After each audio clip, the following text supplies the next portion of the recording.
नमोस्त्वनन्ताय सहस्रमूर्तये सहस्रपादाक्षिशिरोर्वाहवे सहस्रनाम्ने पुरुषाय शाश्वते सहस्रकोटियुगधारिणे नमः। वेदान्तवेद्यतत्त्वाय जगत्त्रितय हेतवे प्रध्वस्ताशेषदोषाय परस्मै ब्रह्मणे नमः। शास्त्र चर्चा इस चैनल से संबद्ध सभी विद्वद्गण, सभी जिज्ञासु छात्रवृंद, सहृदय सज्जन वृंद, आप सभी का मनुस्मृति की इस विचार परंपरा में स्वागत है। वर्तमान में हम लोग मनुस्मृति के द्वितीय अध्याय पर विचार कर रहे हैं। आज हम लोग 28वें श्लोक पर विचार कर रहे हैं।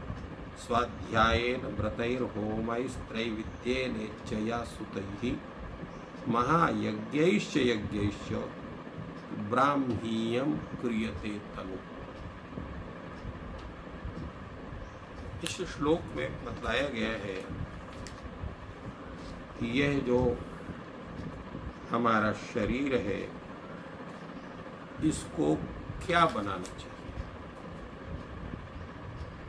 क्या इसको हम नारकीय शरीर बनाएं या इसको हम स्वर्गीय शरीर बनाएं या ब्राह्मीय शरीर बनाएं। 3 प्रकार के शरीरों की स्थिति बनती है।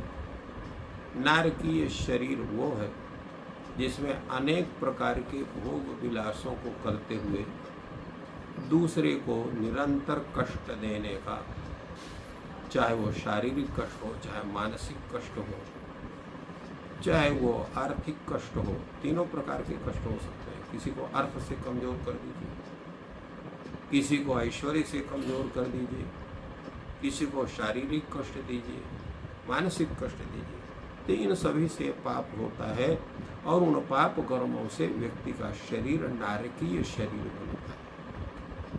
जब हम दान पुण्य करते हैं, दूसरों की सहायता करते हैं, परंतु थोड़ा बहुत अभिमान भी रखते हैं, थोड़ा सा दम्भ भी दिखाते हैं, तो ऐसी अवस्था में हम स्वर्गादि लोक के प्राप्त के सत्कर्मों के आधार पर अधिकारी बनते हैं, तो वो शरीर हमारा स्वर्गीय शरीर कहा जा सकता है।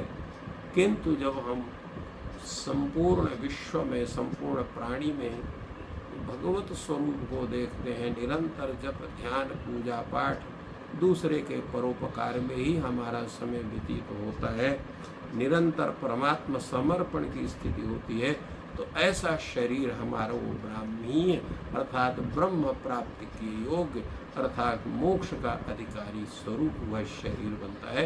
इसलिए उसको ब्राह्मीय शरीर कहते हैं। तो इन तीनों शरीरों के स्वरूप को शास्त्रकार बतलाते हुए सर्वप्रथम ब्राह्मीय शरीर के विषय में बनाते हैं।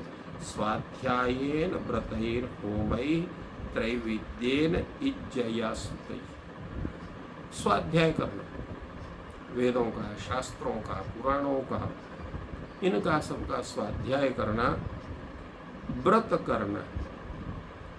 व्रत का मतलब है कि जो एकादशी है, पूर्णिमा है, त्रयोदशी है, प्रदोष आदि है, इन में जो भगवान श्रीमन्नारायण के जो व्रत हैं, भगवान शिव के जो व्रत हैं, भगवती परमा जो है दुर्गा आदि के जो व्रत हैं, गणेश के जो व्रत हैं, अर्थात पंचदेवों के व्रत हैं, उन व्रतों को करना।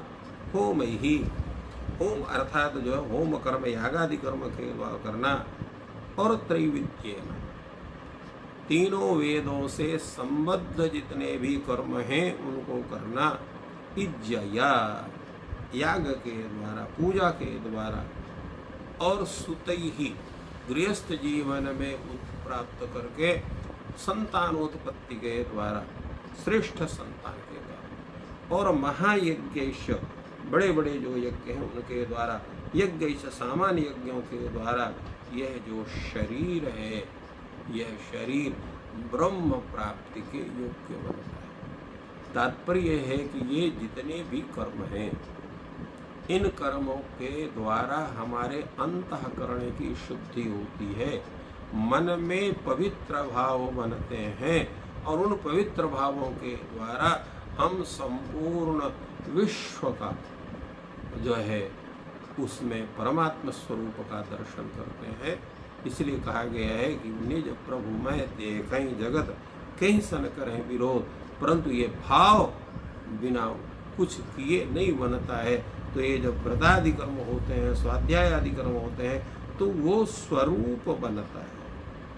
तो इसलिए इन सब कर्मों के विषय में बतलाया गया।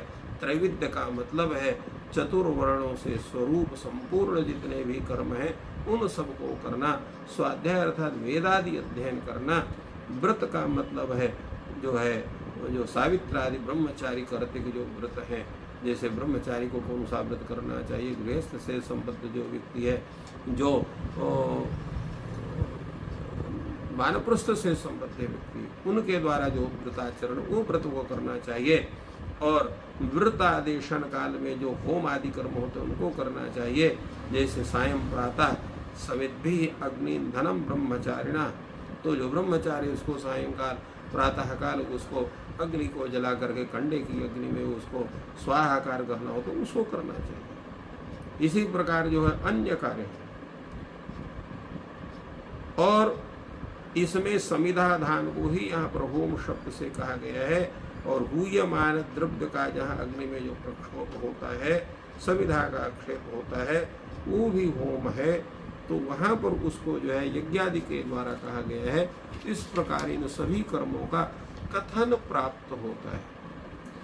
और इज्जा का मतलब होता है देव पितृ ऋषि तर्पण।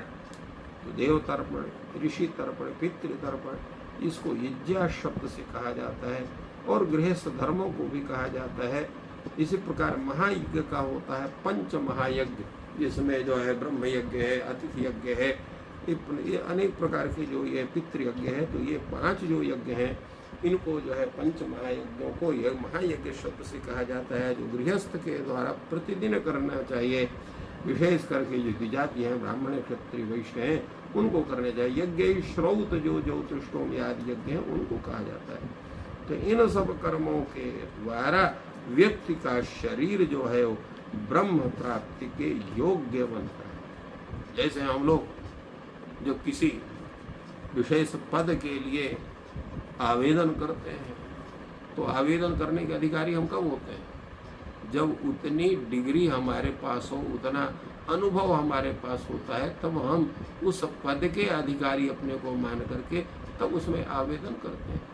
अगर वो हमारे पास योग्यता नहीं है तो हम आवेदन करने के भी अधिकारी नहीं है।